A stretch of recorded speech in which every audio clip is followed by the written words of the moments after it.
Hey guys, welcome back to the channel. Thanks so much for clicking and it means a lot that you guys keep clicking. If you guys keep clicking, I'll keep making. And if you guys know anything about me, you know that I'm a big proponent of the fact that Survivor 41 and 42 push their politics so hard, more than any other season previous. Although Survivor's always had this problem, these seasons were especially bad. But it really occurred to me, like, I've never really thought of which season was worse with the crazy and ridiculous and radical identity politics. So today I'm going to be looking at which season I feel like had the worst woke behavior. I'm going to go through the pre-merge, post-merge, the characters, the editing. Now, if you're completely new, one, subscribe because it's free, it's easy, and it really helps the channel out. But also, two, you probably want to go watch the video in the top right corner. It really describes my ideas about the politics on Survivor in the best way possible in about 8 minutes. All right, so let's go through some individual woke things that happen in each season. So in 41, first and foremost, the guys thing. Absolutely ridiculous, did not need to happen. They want us to believe that if Ricard hadn't spoken up, they would still be saying guys, and that's not the case. Production wanted it, Jeff Probst wanted it, and they got what they wanted. And on top of that, they had someone to blame for it in Ricard. Let's not forget the literal race alliance, the campout that happened in this season. Exactly what you don't want in Survivor, right? Because imagine if there was an all-white alliance. What would you say? And I know people are going to say back, well, it's all about power and balance. No, it's not. It's as simple. It's very black and white. Pardon the pun. I think it's very black and white because it's one race trying to get as much power in the game and systematically pick off each and every other race. It's what Drea and Maryanne complained about in the following season, done to a T. Now, they didn't know it happened, but it only makes it better, really, because it shows the hypocrisy of the argument. I feel like the idea that you have races making alliances to get out other races, it's a horrible idea, because you can't blame the white people for trying to make a counter alliance against the black people in the game. And do we want a white alliance? Of course we don't. No one wants an all-white alliance, but you can't really blame them for doing that when there's already an all-black alliance. So that's also horrible. Also, Deshaun's speech at Tribal, where he talks about being black and how it's so hard in society, and I think Liana actually pitches in there and also agrees, and then all of the white people kind of sit back, nod their head, and say, wow, how eloquent of you, how eloquent. It's not eloquent. It's BS, complete BS, coming from very privileged people. These people have the dream. So many people in the world would love to be them, and yet somehow they find a way to make themselves the victim. And I'll tell you why.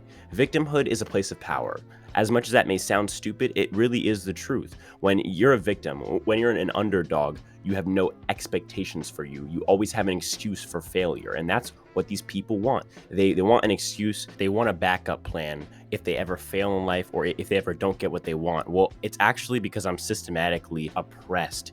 No, you aren't. No, you're not. I'm a black guy myself.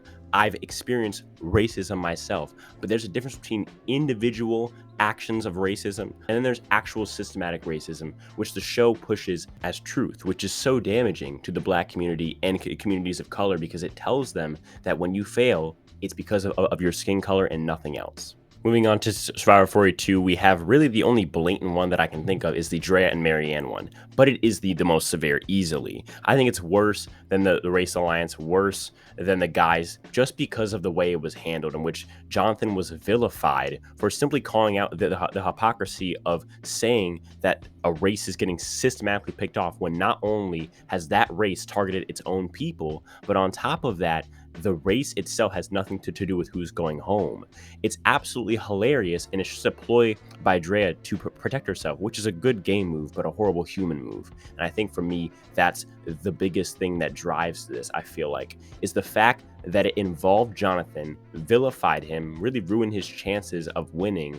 And I think in the end, it wasn't even based off truth. It was based off of Drea trying to save herself and making a good game move. But again, a horrible human move. Another thing for me that doesn't really sit well about this event is the fact that it was a 2-on-1, and yet when Maryanne and Drea got offended that Jonathan was spitting facts right back at them and not just cowering like Lindsay and Tori were, of course, they then act like the victim, said that he was attacking them just for speaking.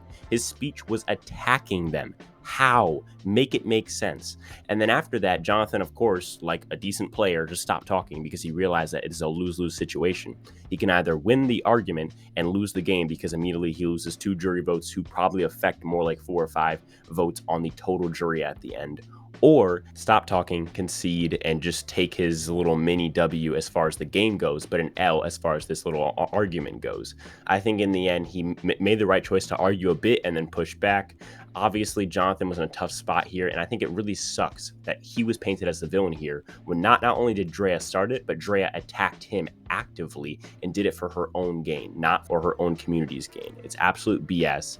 And I think to me, it's actually harmful because it only points out race in the game. The only people who are looking at race in the game are the people who call themselves social justice warriors, like Shan, like Drea, like Marianne. The people who see race in the game are not people like Jonathan, not people like Xander. And I think it's so hypocritical of them to claim equality and inclusion and then do the exact opposite. Now to which cast is more woke. I think to me the question comes down to the pre-merge boots, because both post-merges were pretty woke.